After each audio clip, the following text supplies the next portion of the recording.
The Valorian Imperial fleet emerged from hyperspace at the edge of Earth's solar system, with the confidence of 1,000 conquered worlds behind them. Grand Admiral Thexer stood on the bridge of the flagship Eternal Dominion, his four eyes gleaming with anticipation. Earth would be conquest number 1001. Primitive world, his tactical officer reported, mandibles clicking with amusement. Chemical rockets, nuclear fission. They haven't even achieved faster than light travel. Thexer's equivalent of a smile crossed his reptilian features. The Valorian Empire had faced such worlds before. They always fell within hours. The formula was simple. Demonstrate overwhelming force, destroy their military capabilities, and accept their surrender. Clean, efficient, imperial. Broadcast the standard ultimatum, Thexer commanded. Surrender within one solar rotation or face annihilation. The message was transmitted across all human frequencies. Within minutes, a response came back. A single word in multiple Earth languages, no. Thexer's confidence didn't waver. Defiance was expected. It made the eventual submission more satisfying. Battle Formation Alpha, he ordered. Prepare to... The sensor officer's cry cut him short. Sir, massive energy signatures across the planet. Thousands of launch detections. The view screen lit up with streaks of fire as missiles erupted from every continent on Earth. But these weren't the primitive weapons the Valorians expected. These were humanity's doomsday arsenal, kept hidden and upgraded in secret for decades just in case the universe wasn't empty. The first wave struck the Valorian vanguard before they could raise shields. Kinetic kill vehicles traveling at relativistic speeds punched through hulls like tissue paper. Nuclear-pumped X-ray lasers activated in the milliseconds before their warheads detonated, carved through entire squadrons. Antimatter-tipped torpedoes erased capital ships in bursts of annihilating light. Impossible, Thexer roared. They're supposed to be primitive. But humans had learned a fundamental truth that the Valorians, in their arrogance, had forgotten. When you're alone in the dark, you prepare for monsters. The second wave launched from hidden lunar bases and orbital platforms that had been camouflaged as space debris.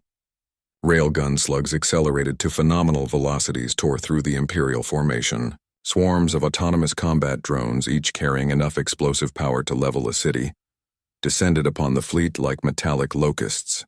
The Valorian ships tried to retreat, but Earth's nations had built their defense in depth.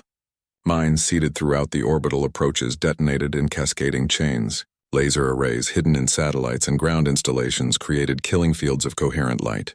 Every weapon humanity had ever conceived, from the crude to the catastrophic, was unleashed without hesitation or mercy. They're savages, the tactical officer screamed as another battlecruiser exploded on the view screen. They're destroying their own orbital infrastructure just to kill us. That was the Valorians' second mistake, assuming humans valued property over survival.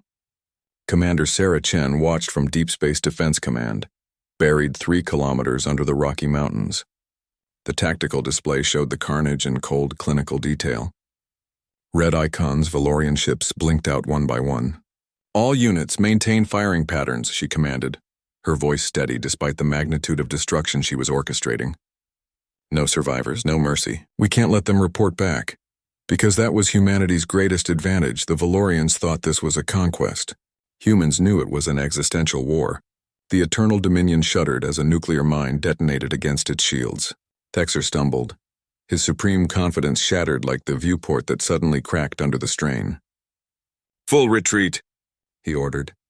Emergency hyperspace jump. But the humans had anticipated that too. Gravity well generators, reverse-engineered from captured alien probes decades ago, activated across the solar system. The fabric of space-time became turbulent, unstable. Hyperspace was impossible. They were trapped. The third wave was the most terrible. Humanity had theorized about weapons too horrible to ever use against themselves. Now, with an alien threat, every ethical restriction was lifted. Weaponized black holes, miniature and unstable, tore through space itself. Relativistic missiles, launched months ago and finally reaching their targets, struck with the force of extinction events. And the final horror. Modified asteroids, accelerated to terminal velocities, crashed into the surviving Imperial ships with apocalyptic force. Grand Admiral Thexer watched his fleet die, 1,000 worlds conquered, and now his armada was being systematically annihilated by a species that hadn't even left their own star system. The irony would have been poetic if it weren't so horrifying. His final thought, as a human kinetic weapon punched through the Eternal Dominion's reactor core, was a warning that would never be delivered. Beware the humans.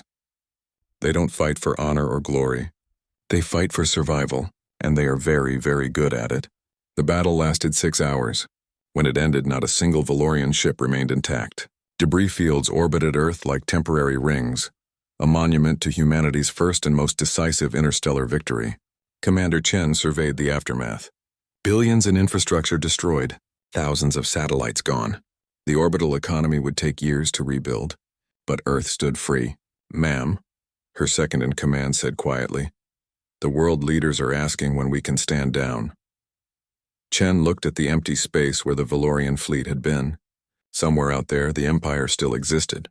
They would wonder what happened to their armada. They might send another. "We don't stand down," she replied. "We rebuild faster. We build better. We build more, and we make damn sure that the next time someone threatens Earth, the battle is over even quicker." Because that was the human way. They didn't just survive threats. They learned from them. They adapted. They evolved, and they never ever forgot. The Valorian Empire would eventually learn what happened at Earth. The news would spread across the galaxy. A primitive world had destroyed an Imperial Armada without losing a single soldier in ground combat. Species across the stars would hear the tale and wonder, but they would all learn the same lesson.